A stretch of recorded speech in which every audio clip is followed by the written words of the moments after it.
Olá pessoal, sejam bem-vindos à nossa revisão sistemática sobre a relação entre a ingestão de amido resistente com a resposta e controle glicêmico. Essa foi uma revisão orientada pela professora Luana de Oliveira Leite e responsável pelo professor Rafael Passos de Santana. Introdutoriamente, o amido resistente ele consiste em um prebiótico, ou seja, é um tipo de amido que resiste ao processo natural de digestão enzimática e, consequentemente, não é absorvido no nosso trato gastrointestinal. Existem quatro tipos de amido resistente. O primeiro, ele é o naturalmente encontrado nos alimentos, como por exemplo aqui a banana verde, é uma fruta que contém bastante amido resistente. É possível extrair a farinha de banana verde, muito vendida nas lojas de suplementação. Temos o tipo 2, que é chamado de não gelatinizado, é um amido muito rico em amilose e isso facilita o processo de não gelatinização, tendo em vista que a amilose gelatiniza menos do que a amilopectina. O amido tipo 3, ele é chamado de retrogradado, pelo fato de que quando o alimento ele é submetido a alta temperatura e logo posteriormente é resfriado, esse amido ele tende a ser mais facilmente aprisionado nos grânulos de amido, facilitando sua retrogradação.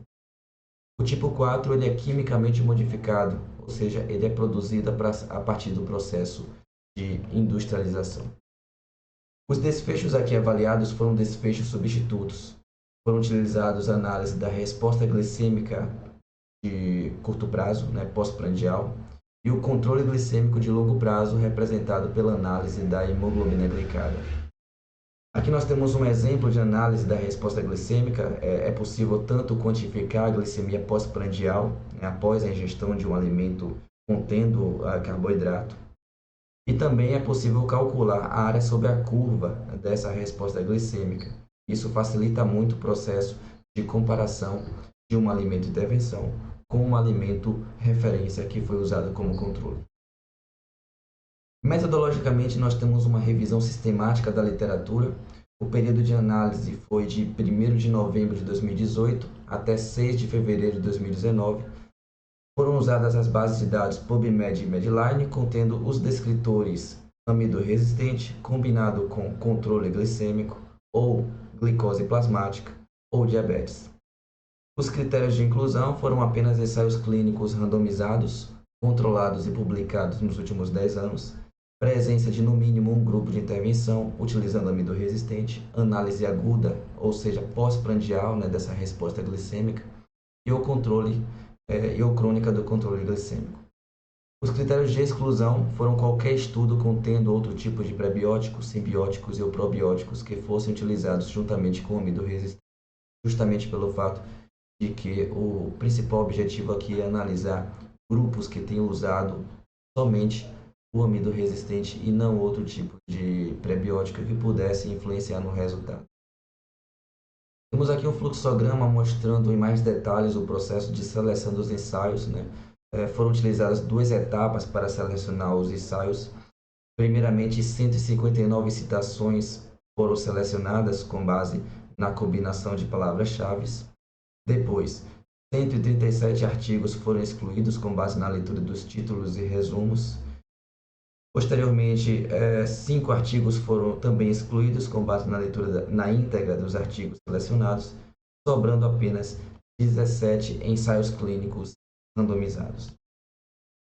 Alguns estudos foram utilizados aqui nos resultados dessa breve apresentação, justamente pelo fato de que todos os 17 ensaios poderiam impactar no tempo, mas, por exemplo, temos o estudo de Sturt e colaboradores, de Zeno e colaboradores, onde eles mostram uma diminuição significativa na resposta glicêmica, utilizando intervenções com amido resistente após 2 horas e após 3 horas pós-prandial.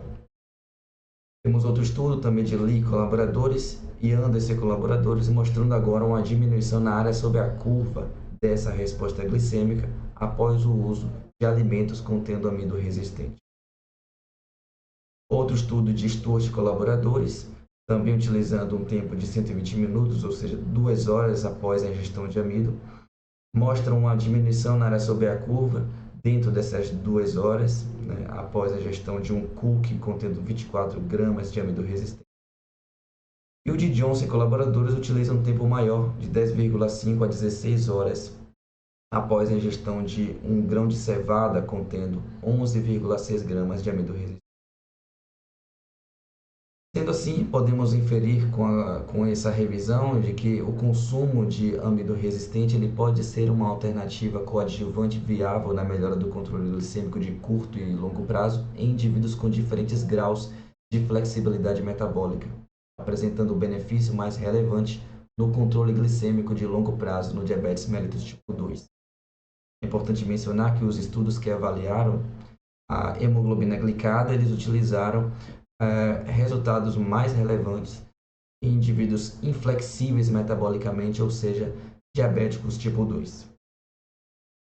Entre as revisões, entre as referências utilizadas, nós podemos mencionar aqui algumas que foram usadas dos 17 artigos selecionados, né? O restante estará, né, na revisão com a leitura na íntegra, para quem possa ter acesso. Sendo assim, podemos concluir que existe um possível benefício no uso de amido resistente em preparações dietéticas contendo esse prebiótico que possam melhorar tanto a resposta glicêmica após essa refeição, quanto também alguns estudos mostrando resultados mais pronunciados em pacientes diabéticos tipo 2, pensando no controle mais em longo prazo.